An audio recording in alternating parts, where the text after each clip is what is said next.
welcome to Ignite Your Power, the Kathy Mou Podcast. I am so honored and happy today to have an amazing person on. Her name is Jackey Hall. She was a former actress, model, turned mental health advocate from a narcissist abuse survivor. And then she also helps others through her podcast that she has, which is Healing Fucking Sucks podcast. So hi, Jackey, and introduce yourself. Hi, Kathy. I love the name of your podcast. Thank you. I love yours too. We are just talking about You how know, I love cussing, cussing. yeah. I was a little bit like on the fence about putting the word fucking in the title of my podcast. I thought it might, like astray like some people. But the amount of people that contact me that just say, "Hey, I just want to tell you I love the name of your podcast." I'm like, thanks. Love it. See, it's so meant to be. Sometimes, like you always do something that you think other people won't like, but if that's your true purpose or that's how you truly feel you should do or whatever it may be, like that's what it's meant to do. So that's amazing. Well, it's all about being your authentic self, Yeah. and not giving a fuck about Yeah. what everybody else thinks. You're never going to be able to please everybody. And, when you're starting a business like a podcast, obviously you're like, okay, well, I want to reach like as many dynamics as I can. Yeah. But ultimately, like, you can't really do that. Like, being your authentic self, being you, who God individually made you, is what's going to bring the people to you that are meant to be there. So So I just encourage people, fuck it, stop trying to please everybody, and just be yourself. I love it so much. That's why I wanted you on here because your story is truly amazing. Like you have survived, a couple of narcissistic, and narcissistic partners, correct? And Yeah, you're, three to be oh my exact. gosh. Yeah. So crazy. And after having, your experience after three, do you feel like the fourth one will like literally not be the narcissist and the person that you're actually truly supposed to be with?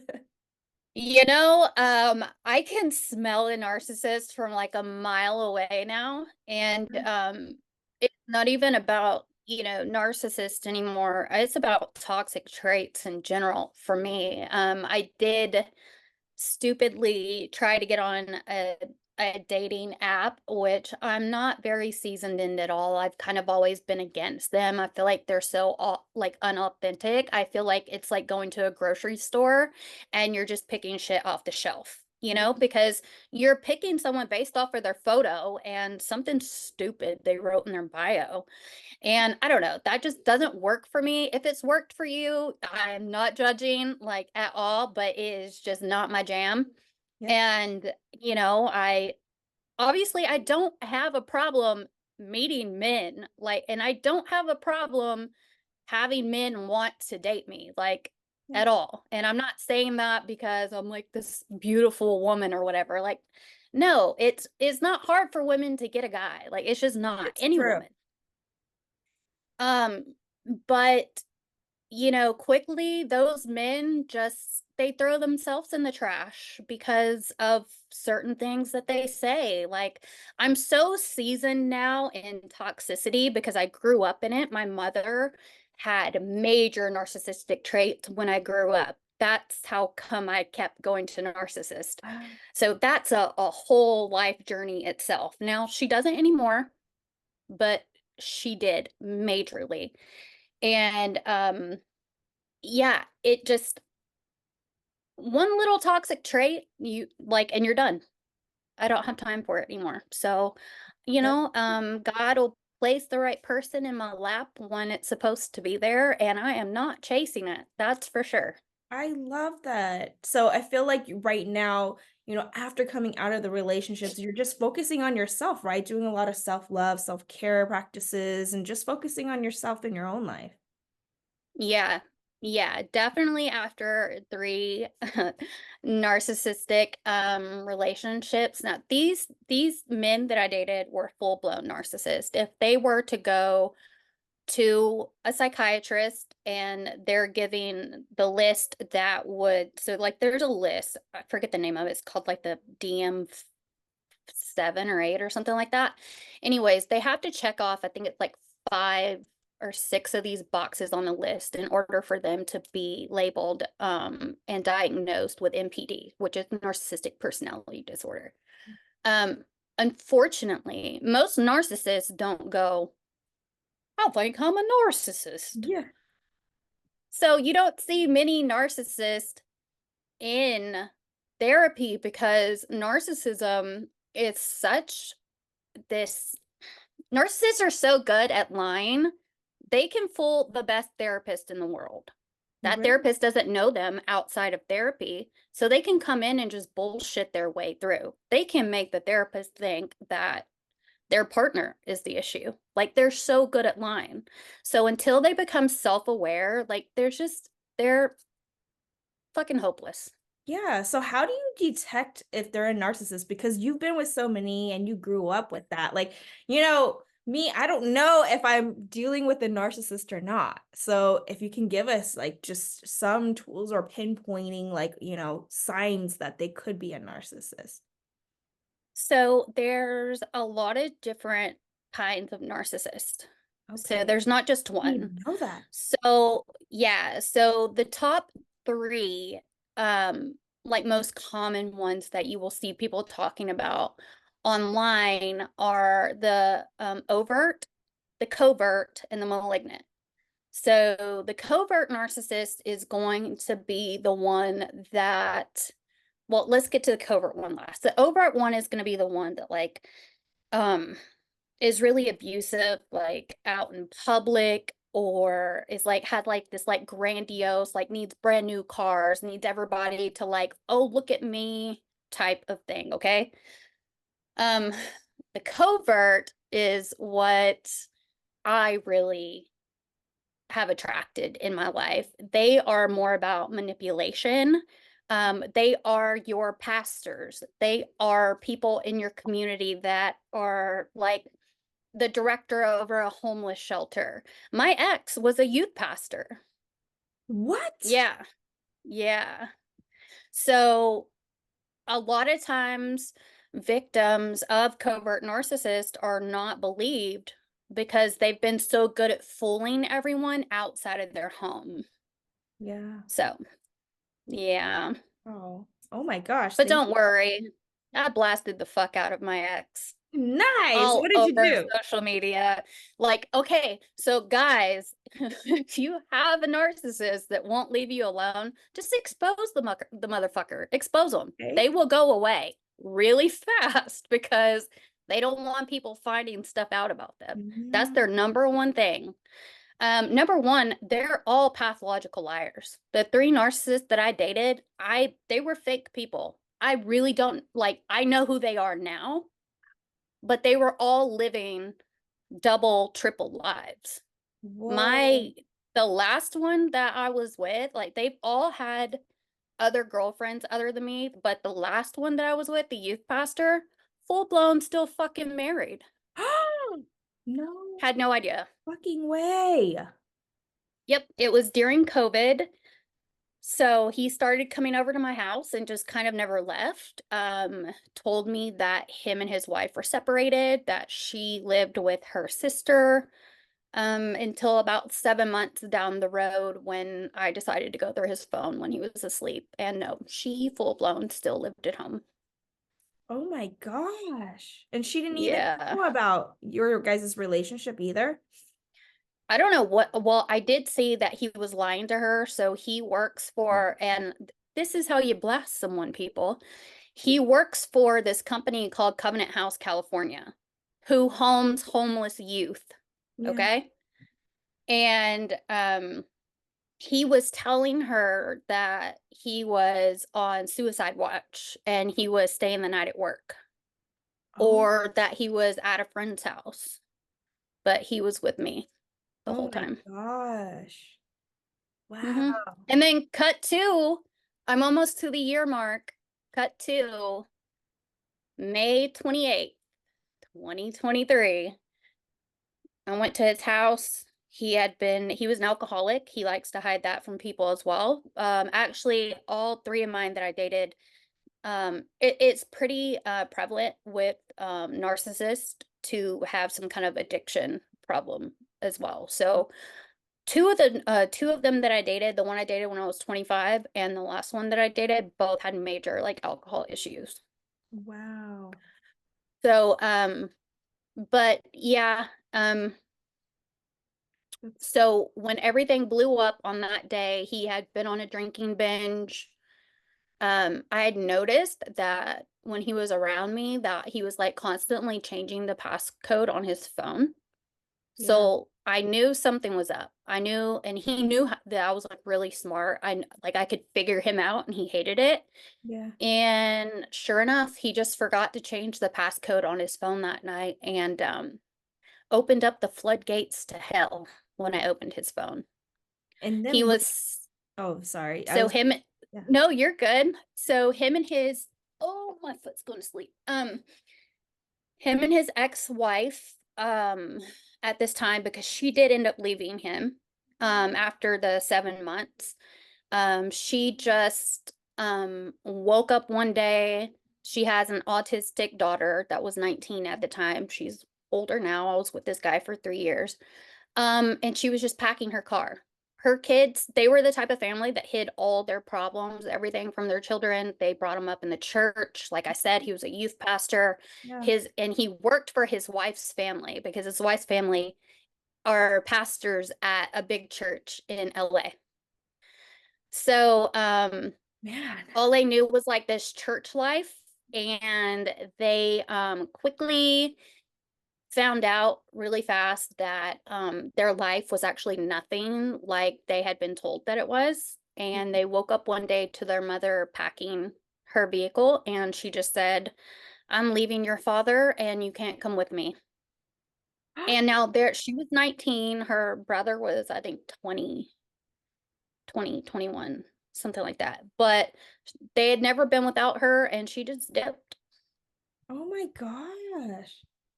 How But she didn't just dip. yeah. So he moved 3 hours away to his hometown, which is out in the bumfuck nowhere, California, with his two kids because he couldn't afford to live in LA anymore after she left. And yeah, when I got on his phone on the 28th, he was still sleeping with his ex-wife, along with about 5 other women. But the one that blew them all up, like blew everything up, was he had been in a full-blown relationship with another girl for a whole year. A whole year. But this is gonna make you hit the floor when I tell you who she was. It was one of his youth from when he was a youth pastor. He's known her since she was 12 years old. Oh my gosh. No 12 years old. way. She's my age now, but he has stayed in contact with her and groomed her this whole time. He That's knew she had a lot of money. He got $15,000 from her. oh my gosh. So I instantly text her because he had erased like all the texts from all these women except for a few because he was on a drinking binge and just forgot to do it. But I could tell just by the couple of text messages that there was like a long history with these people that he was texting. And she didn't believe me. So what did I do? I grabbed his phone and I FaceTimed her next to him in bed with him while he was asleep. Oh my gosh. And then she saw, and what did she do? Did she break it off too? Yeah. Her and I, we ganged up together and we went after his jobs. She worked for another church, another pastor, and he was trying to get another job at another church. Yeah. We prevented him from getting that job. And I waited a little bit to go to his actual job because I was trying to get her money back. So I blackmailed him. And I was like, if you don't get her $15,000 back by the date that she tells you to get it back, then photos, emails, Yeah. videos, text messages, they're all going out to your work. Yeah. Oh my gosh. Dang, you are so amazing and powerful. Like you stood up for yourself. You're standing up for these women too, other women. And did you ever felt like you were scared to expose him or like, when you're a victim of something, some people may be scared because they just don't know what the outcome will be or if they're courageous enough or something. But it seems like you're badass and you're just like, I'm going to go for it and I'm just going to just expose his ass. Well, there's some people that can't expose because they're in situations where they're still left living with these people or they have children with these people. So they're either scared for like the children or whatever. Luckily for me, I did not have that issue. And with growing up in as much trauma as I did, it has made me a very much so please fuck with me because I'm going to make you highly regret it type of attitude. It's just been like my mechanism. And so I was just like, what is he going to do to me? Yeah. What is he going to do? Yeah. Like seriously. And people might be like, "Well, he might try to kill you, please." Yeah. Bring it on. Yeah, He's not gonna but you're so badass that you're just like, okay, bring it on. But some people would be scared. They're like, oh shit, what is he gonna do to me? No, he's terrified of me because he knows I have that attitude. He's Nice. like 100% like I'm talking about terrified.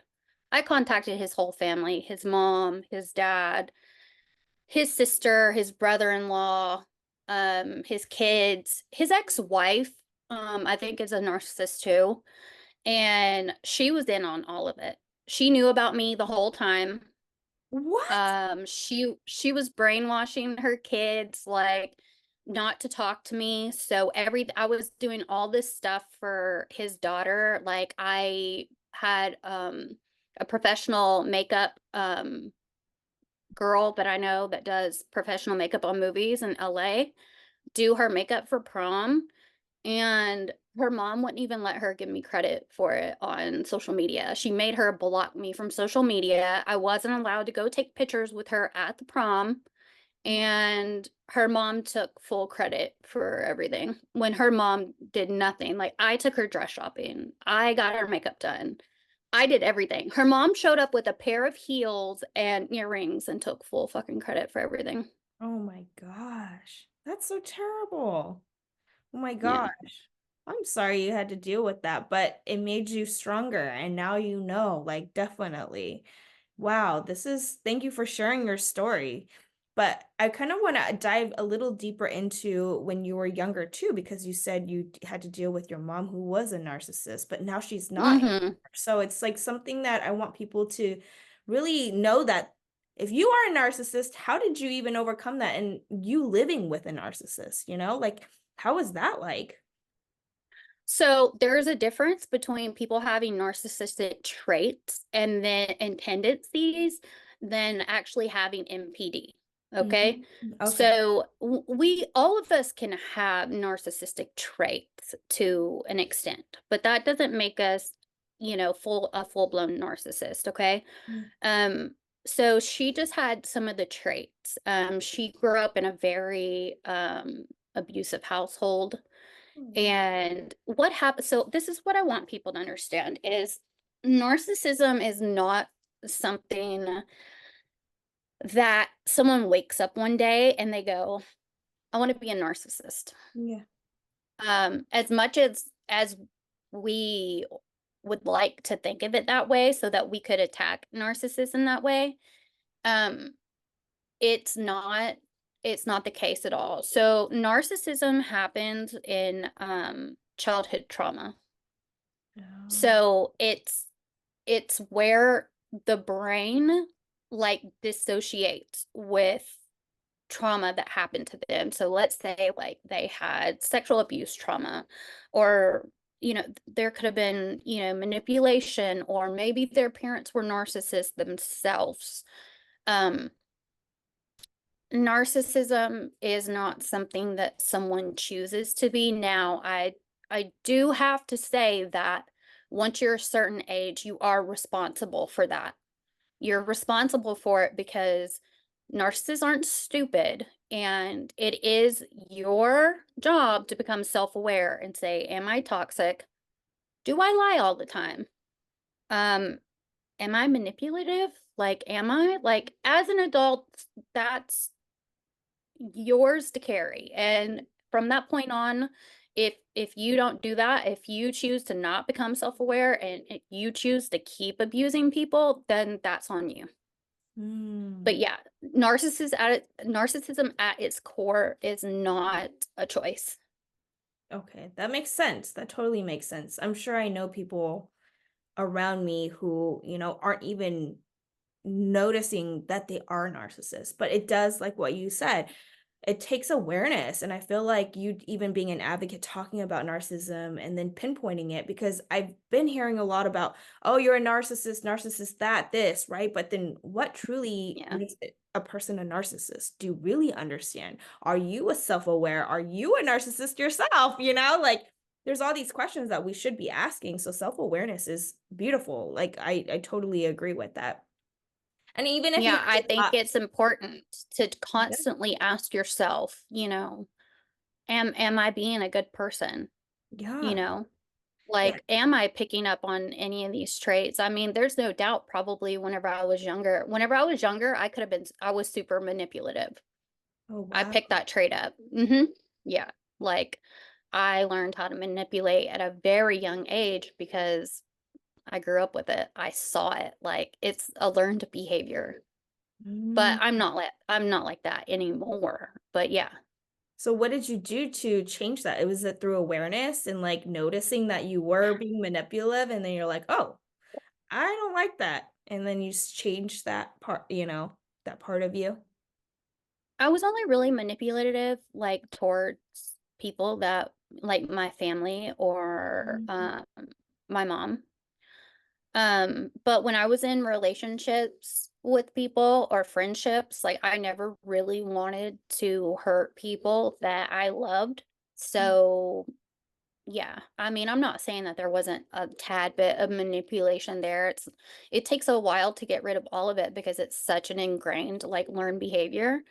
Um, but like the last, I want to say like mm, two or three relationships that I've been in, yeah, there was like none of that. I don't want to hurt other people.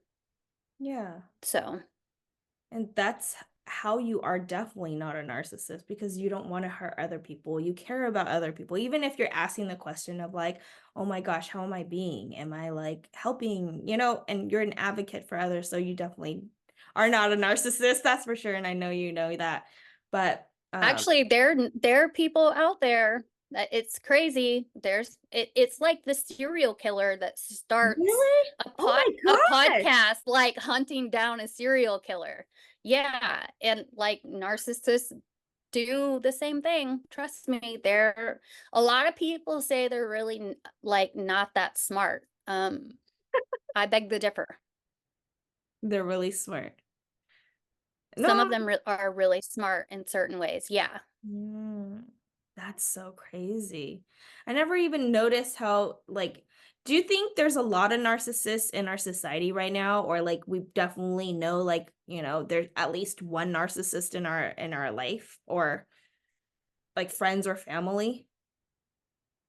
Um, so narcissism has been around for hundreds of years. There just was not a name for it. Like it's Mm. so funny because looking back when I was 25, dating the first one I dated when I was 19. That was just full of a lot of cheating, manipulation, and pathological lying. It wasn't until I was 25 and got with my second narcissist that um I quickly learned that the person that I fell in love with was a facade. And I kept saying that, like, the person I fell in love with does not exist. Like, they feed you, like, I mean, all the way down to his car. Like, it wasn't his car, but he would say it was his car. And, just everything was a lie. He could have been eating a pizza and I could have been like, "Can I have a piece of that pizza?" And he would have been like, "I'm not eating fucking pizza. I'm allergic to pizza. I don't even like pizza." Like, yeah, that's what they do. Wow. That's so crazy. That's wild. But so narcissism is uh, I do think it has become a part of culture. Sadly, I think that I don't really think there's even an uprise in it. I think that it's just now becoming more noticed.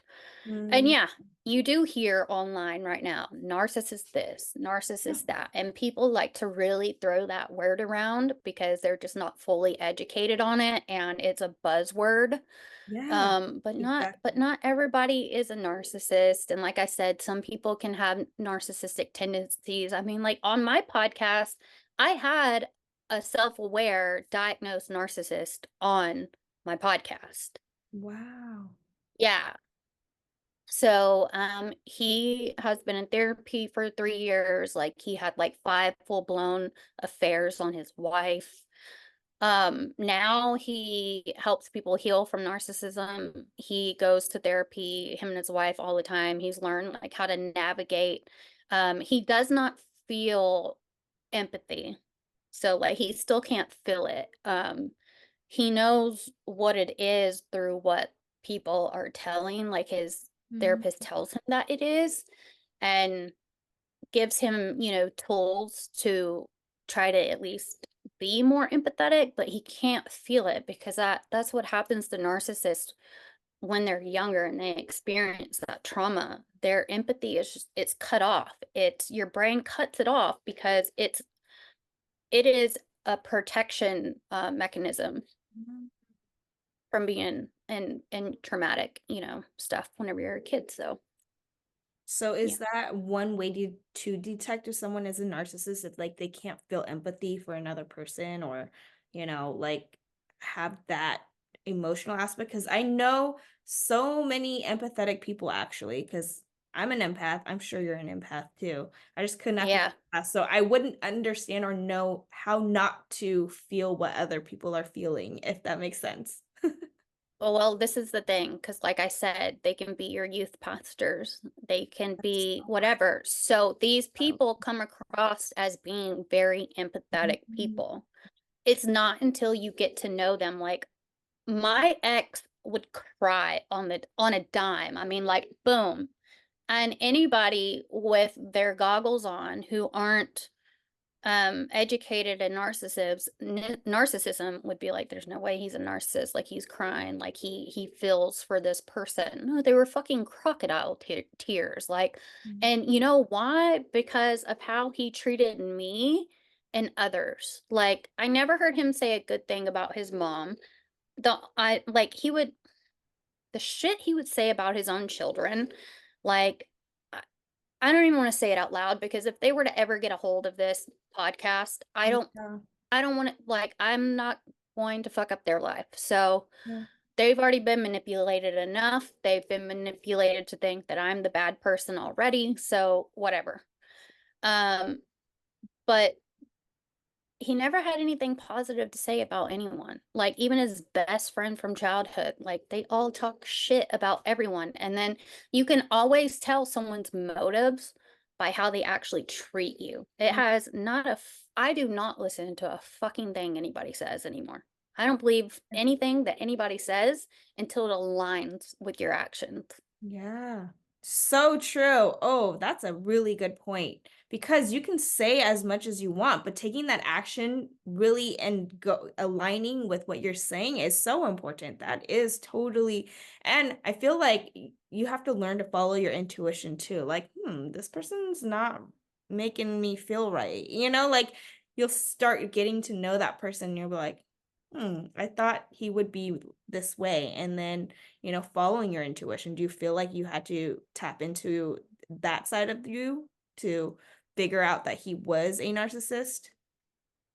So, I knew he was a narcissist about, a couple of weeks into it, and I stayed for 3 years. Oh my How god. did I how did I know this? Because I'd already been through 2, Yeah. and this 3rd one was like a carbon copy print of the 2nd one that I dated. I'm talking about they could have been the exact same human, but it was I had Yeah. I saw the red flags. I Well, saw the buzzards, and I told myself, like, honestly, for me, because it was so hard for me to heal from the one when I was 25, that one almost killed me. I was very suicidal. I did not want to live. That oh, was one of the hardest, and we didn't have education on narcissism back then either. So I just went to the church. Like, I was just like surrendering to God. Um, I saw this happening, and that feeling, like the back up, you need to just like get out of this, came over me a couple of weeks in, but by that time I was already so addicted mm, to being in that relationship, because that's something that happened. You get addicted in the love bombing phase, and you start a thing called cognitive dissonances, where you're like, you have two opposing ideas about somebody at once, right? So yeah. they'll do these really bad things, but then they'll come back and do something really nice. Mhm. So the brain's going like, who really is this person, you know? Mm, And it was during COVID, and I had just gotten out of a 4.5 year relationship. So I was very vulnerable. And I don't know, I think I was just kind of like, fuck it. And it was very stupid of me because I mean, obviously everything happens for a reason, and this was supposed to be my path. I don't think I would have started my podcast had I not let this guy and myself blow my life up once again to learn this lesson one more time.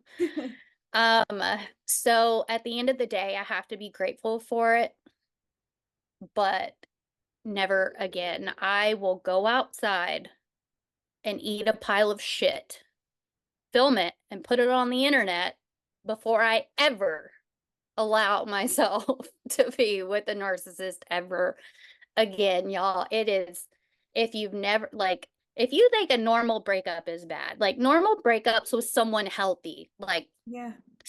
they suck, right? Mhm. Yeah. No, how Breaking up with a narcissist has been like linked back to what happens to your brain and your body of trying to get off of heroin. That's how bad it is. Yeah. really? So it's like Yes. addictive. What? That's Yes. Yes. wild. Wow. Yeah. I did That's not how know. hard it is. Yeah, that's why people keep going back to abusive relationships. On average, a woman will go, or a man will go back to an abusive relationship 7 times. 7. Oh my That's God. the average. Wow. I did not know Yeah. this. Thank you for sharing that. Yeah. Because 7 times, that's a long time. And then it's Yeah. because your brain is used to it, right? Or are you just like craving that like highs and lows? Is that what it is? Yeah, the highs are so high and the lows are so low that when you're in your low, like you'll do anything to get back to that high again. So if they're giving you that high, you just want to feel better, so you'll go back. Um, yeah, it's that addictive. And just to let you guys know, that is not normal to feel in a relationship. You should never be addicted to the person that you're with or feel like you can't be or live without them. Not in that type of way. It's just completely non-healthy at all. So, Yeah, and I feel like, in our generation, it's like we have Disney and whatnot. Like they teach us that you have to be in love and like that one person's gonna make you so happy, etc. And this is why I always teach people like you need to learn to love yourself first. Like you need to put yourself first, self-care, self-love. That's what you're doing now. You're focusing on just you.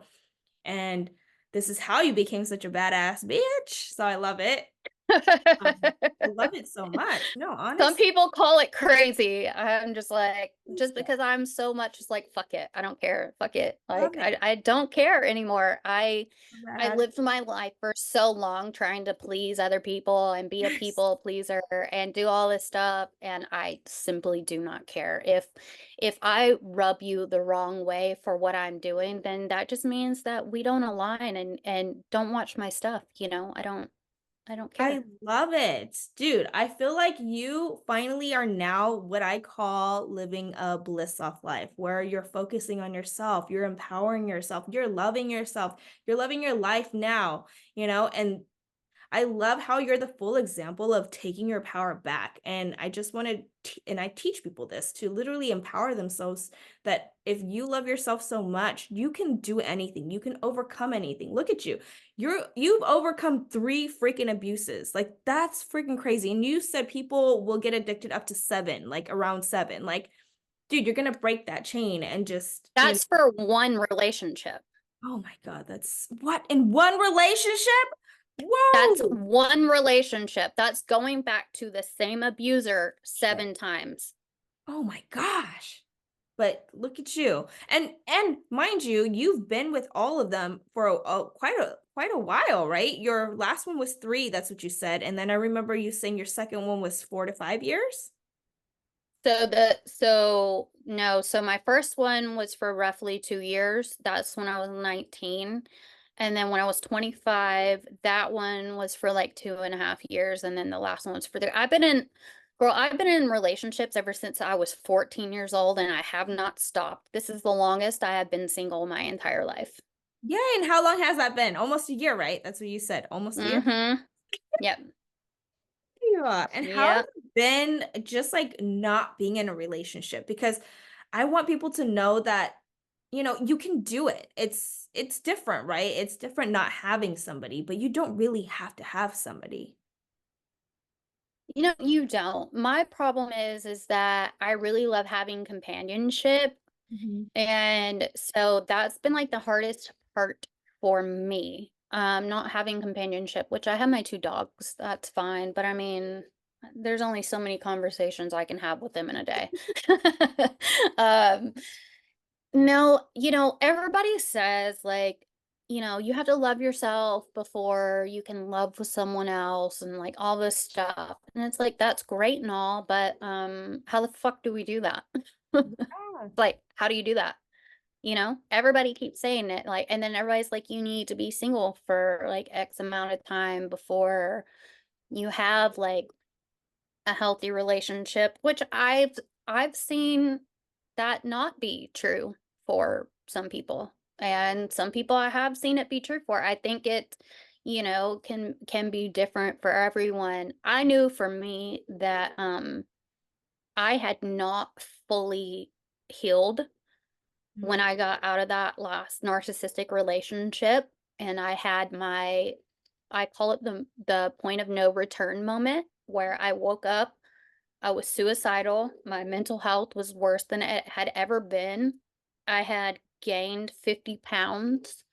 Um, I was at the worst spot I'd ever been in my entire life, and I knew that it was going to take me and building a relationship with God back, because this narcissist took away my entire relationship with God. And you guys are probably like, well, Jackie, I thought you said he was a youth pastor. He was, but was not allowed to listen to any sermons in the house. What? Nothing. The most that was allowed was he would play Christian music in his truck when we would be in it. That would be it. Yeah. Wow. That's wild. Yeah. Mm-hmm. And there you go. That was a big question of how people can like, focus on themselves, start loving themselves, connecting to God like what you are doing and getting back to being who you are and learning and actually doing a lot of self-love and self-care is a lot of work. Like if you're going to fully take back your life, it does take a lot of work, right? You have to like eat healthier and then I like to meditate and do like workout, etc. Like it takes a big chunk of your time. So if you do really truly focus on yourself and your own happiness, it does fulfill time up. But I get the part where, you want that companion. And sometimes it's hard to not have that person. So, Yeah. Yeah, I mean, so before I had met the last narcissist that I was with, I walked my dogs 3 and 4 times a day. I was getting in my steps. yeah. Um, I was very active. I really watched what I ate. I did gymnastics at a very young age for roughly 8 or 9 years. I was highly competitive in it. And so I have, that determination. I know, like, okay, I can eat this or I can't. Also, too, I don't have just my mom's genetics. I have my father's genetics too. And when he passed away when I was 21, he weighed 500 pounds. Okay. And every single one of my siblings have weight issues. So Oh, when I called my mom up from California and I was like, I've put 50 pounds on, she was like, shut up. She was like, you can't even put that much weight on. I was like, Mom, I put on 50 pounds. And she's like, what happened? And I was just like, I was around unhealthy people, yeah. and I was having to cook for kids and do all this stuff. And I really I just put I didn't do anything for myself. It was all about them and making sure they were okay because their mother had left them and they were going through all this turmoil. And, I was 117 pounds. Wow. And then alcohol Mm, started to come in. Um, as anybody knows that might be listening to this that have been around an alcoholic before, they don't want to drink alone.